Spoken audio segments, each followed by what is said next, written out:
armchair and pages. Through to September 29th. The Feast of the Archangels includes Saint Michael, Saint Gabriel, and Saint Raphael. The three are depicted in a painting, and seem more fanciful than anything in a boy's adventure story. He pages forward to October 4th, the Feast of Saint Francis, who is shown feeding birds, and adored by various animals. Crispin reads 3 paragraphs about this saint, learning nothing, except that any feast honoring the man probably doesn't include meat. He doesn't consciously turn to July 26th, the night of Mirabelle's migraine and the eve of her departure for Paris. He stares at the 2-page spread for a while before he realizes what he has done. This day in July is the memorial of Saint Anne and Saint Joachim, the parents of the Virgin Mary. He reads about them but is only further mystified. 2 nights later, he dreams of Nanny Sao and Harley. The two are on Harley's bed. The boy wears pajamas. Nanny is in pajamas and a red silk robe. She's teasing Harley, tickling him, and he's giggling with delight. "My little piglet," she says, "my little piggy piglet," and between his giggles, Harley oinks and snorts. She tickles him mercilessly until he says, "Stop, stop, stop." But then at once he adds, "Don't stop." She tickles him to exhaustion until gasping he declares, "I love you, Nanny, I love you so much," as if this is a confession that she has been demanding from first giggle to last. Upon hearing the boy's admission of devotion, she says, "Sleep, sleep," and Harley at once collapses backward onto his pillows, out cold. For a moment, Crispin thinks his brother is feigning sleep, but it is no act. To the boy who can no longer hear her, Nanny Sao says, "Piglet," but this time with no affection, in a voice that chills Crispin. In the dream, he had opened the door to Harley's bedroom without Nanny being aware that he was at her back. Now he closes it softly. As September unravels toward October, Crispin once in a while remembers this little nightmare, and sometimes he thinks that it was a scene from real life before he dreamed it, that he actually chanced upon Nanny tickling Harley. Perhaps he has forgotten the event itself in favor of remembering it as a dream, because the real moment was too disturbing to consider. But that seems unlikely. Day by day he spends more time alone, in part because Harley has concocted a silly fantasy about little people who live in the house, and who are as elusive as the cats. In fact, the white felines have now become little cats to Harley, though he never previously said that they were small. Inevitably, a 7-year-old kid can from time to time be an annoyance to an older brother, and this is one of those times. On September 29th, the Feast of the Archangels, more than 2 months after Mirabelle went off to France with the butler, Minos, and Mrs. Frigg, Crispin thrusts up in bed with a cry of terror, but his nightmare, whatever its nature, dissolves from memory as he blinks himself awake. During the morning, hour by hour, his sense of dread grows.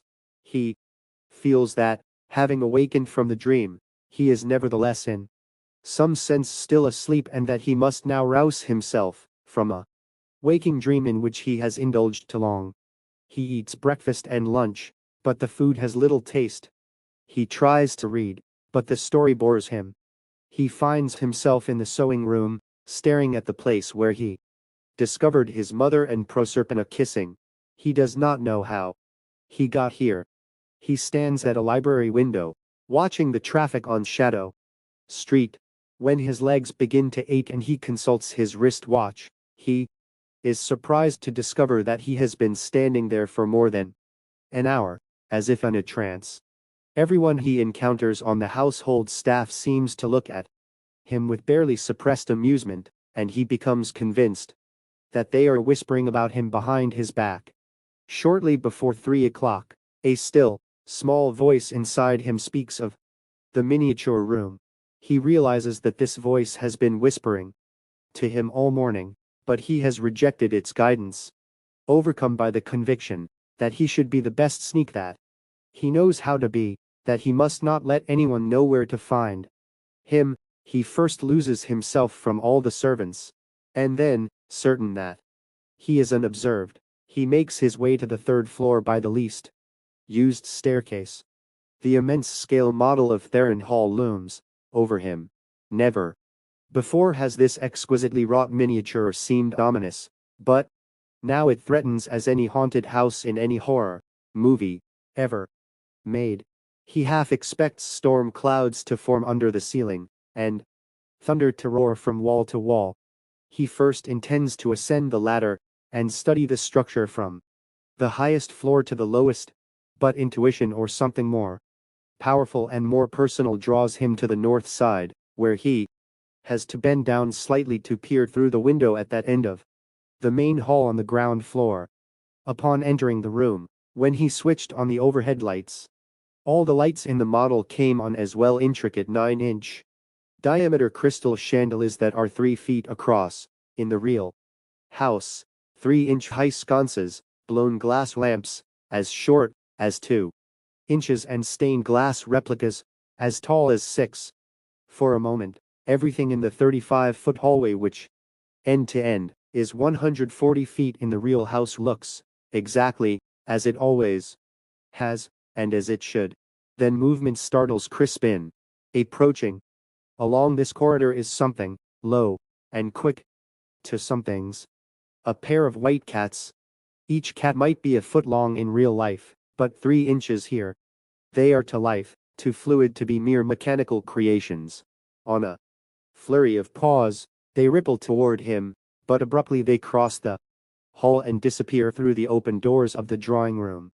Electrified, fully awake as he has not been in weeks, Crispin quickly circles to the west face of the miniature mansion, finds the drawing room, and discovers 2 snowy cats, no bigger than mice, on the window seat, peering out at him through the tiny panes of the French windows.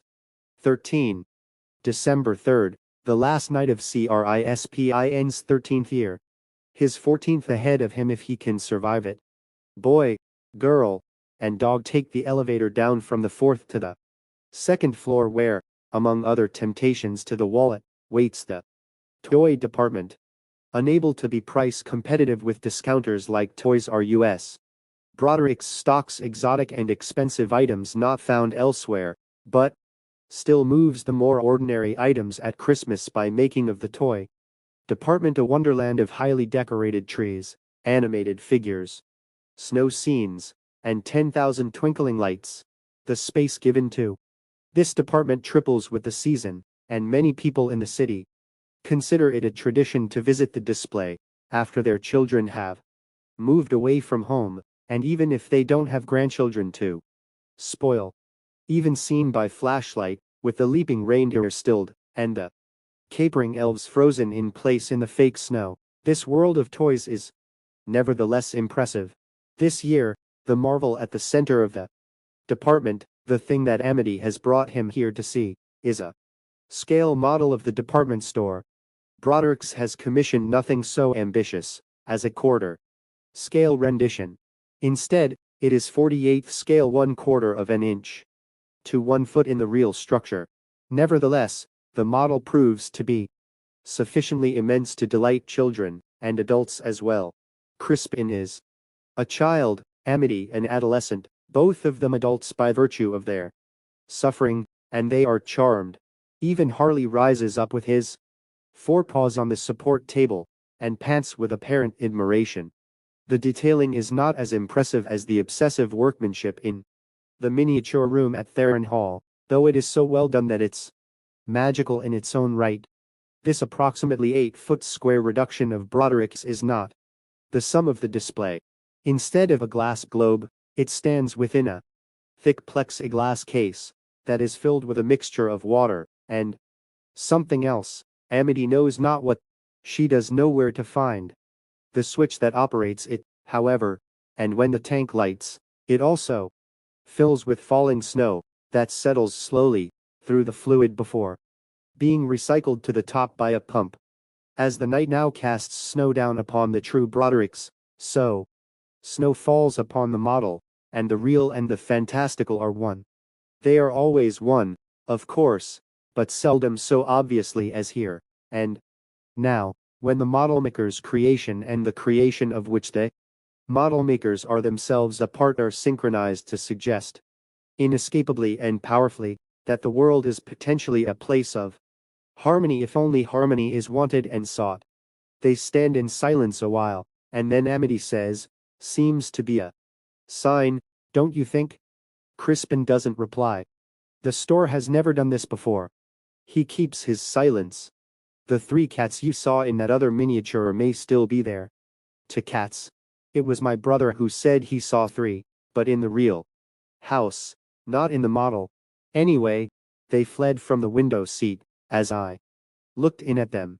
I never saw those cats again. That was your last day in Theron Hall. You never had a chance to see them again. I didn't understand what they were. I probably never will. They're unfinished business, Amity says. Snow falls and snow falls. The store has never done this before, she reminds him. Broderick's stands here within Broderick's, and both turn with the turning world. We'll have a birthday dinner tomorrow, Amity says. And then we'll consult your cards. I don't know. You do know. You could have left this city long ago, gone far. Someplace they'd never look for you. I think their kind is everywhere. No place to hide. Whether that's true or not, you've stayed in this city because something calls you back to that house. Something that wants me dead. Maybe so.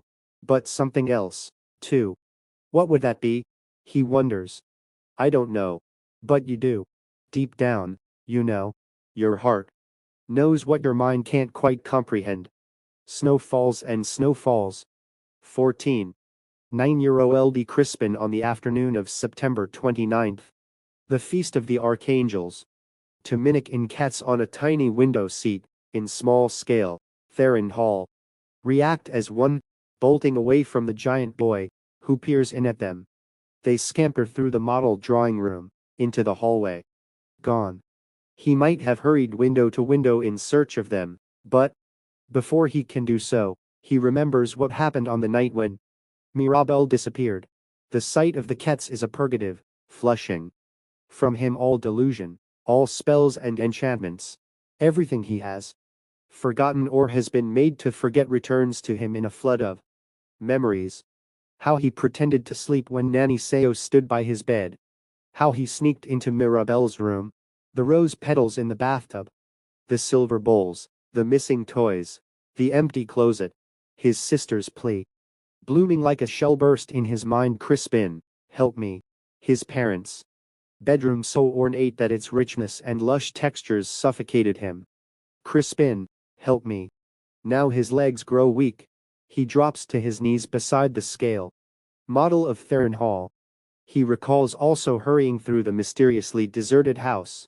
The servants neither working nor in their rooms, no one to help him. The south stairs winding down to the locked basement door. The voices beyond, chanting. In memory, he turns to climb the stairs. Towering over him is Cook Maripin in a black silk robe, holding a thermos from which he has unscrewed the lid. This might be the same thermos in which Nanny Sao left chicken noodle soup for the boy when he was ill. The cook slams Crispin back against the locked door. The boy cries out, the thermos tips, and a torrent of something warm and vile gushes out of the insulated bottle and into his mouth. It tastes like chicken soup but rancid, the noodles slimy. Crispin chokes on it, tries to spew it back, but is forced to swallow. As his vision clouds and darkness spills through his mind, the last thing he sees is the hate-distorted face of Maripin as the cook says, Piglet, having collapsed entirely on the floor of the miniature room, further weakened by the very recognition of his weakness in recent days, shamed by his gullibility, torn by guilt over his failure to help his sister, he weeps for a while until his weeping begins to sound pitiable. Soon it is worse than pitiable, like the wretched complaint of a wounded and helpless animal. The whimpering boy he hears is a boy he doesn't want to be, a boy who is not the truest Crispin that he is capable of being. Shamed. Anew, but for different reasons, he gets to his hands and knees, and then to his feet, swaying but sure-footed. He has known since waking this morning that this is September 29th, the feast of the archangels, but with his new clarity of mind, he suddenly knows what the date portends. Harley, he says, and when he speaks his brother's name, his tears seem to dry in an instant. At 3:37, the afternoon is waning, but there is still time. They are two now, to little bastards, piglets to some. If Crispin is worth anything, if he has the potential to be the boy he wants to be, then he will deny them their feast, disrupt their celebration, and leave Theron Hall with his brother unharmed. At all costs, he must appear to be clueless, neither suspicious nor afraid. He hesitates in the miniature room until his legs are sturdy under him and his hands have stopped trembling. Crispin descends to the second floor and proceeds directly to Harley's room. He is dismayed but not surprised to find that his brother isn't there. The boy's toys have not disappeared. His picture books are here. His clothes have not been removed from his closet. Time remains to rescue him. In Harley's bathroom, perhaps a triple score of candles flicker in glass vessels. In the opposing mirrors, legions of flames burn in ranks, receding to infinity. Two silver bowls have been left on the floor. A film of water glistens in the bottom of the bathtub. No rose petals here. Instead, stuck to the enameled surface are a few kinds of sodden leaves, some of which might be basil, for that is what he smells. On July 26th, the celebration was held in the late hours of the evening, after 9:30. Most likely the same schedule will be followed this time. With perhaps 6 hours until that event, Harley is alive but being held somewhere. From his brother's room, Crispin dares to take the north stairs to the basement. At the bottom, the door is not locked. He opens it, steps into darkness, and switches on the hallway lights. For a long moment, he stands listening to a silence deeper than any he has heard before, as though the basement is not part of the house, but is, instead, part of a ship drifting in deep space, far beyond the light of any sun, in a vacuum through which no sound can reach it. Fear creeps the chambers of his mind, but his duty to his lost sister, and to his still living brother, is a leash by which he brings the fear to heel. The corridor separates the front of the building from the back. Toward the front, the west, are two doors. The first opens to a 100-foot-long swimming pool, and the second serves the heating, cooling plant. Harley is in neither chamber. On the east side of the hallway are two doors. Behind one is a storage room, and Harley is not there, either. Judging by the dimensions of the storage room, the space behind the next and final door must be about 80 feet by 35. This huge chamber is accessed not by a simple metal fire door, like all the others, but by a cold slab of stainless steel hung on a continuous barrel hinge. It is locked now, as always. When he raps one nickel against the door, it sounds solid enough to stand against battalions with sledgehammers, an impossible challenge for a 9-year-old boy. If Harley is in there, he is lost. Leaning his forehead against the steel, however, Crispin convinces himself that the boy is not yet in this mysterious room.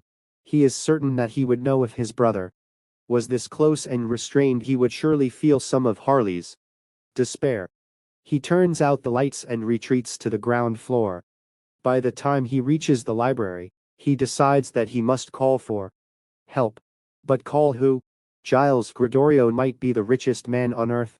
And Clarette says that he is friends with not just the chief of police and the mayor, but also with kings and presidents all over the world. Crispin is a mere boy, with no money of his own, with no friend but his brother. Firemen. Firemen are brave. They risk their lives for people. Maybe a fireman would believe him. In the library, after ascertaining that no one lurks among the maze of stacks, He snatches up the telephone handset to call the fire department. No dial tone. He repeatedly depresses the plungers, but the line remains dead. He doesn't need to go room to room, trying other phones. He knows they will all be useless to him. Claret, Giles, and members of the staff have cell phones. But Crispin would have to be invisible to slip among them and steal one. Before coming to Theron Hall, they didn't have computers. But they never use those here. Mr. Mordred has not taught them, and Crispin doesn't know how to send an email. From a library shelf, he snares a book, another boy's adventure novel. He doesn't intend to read it, only to use it as a prop.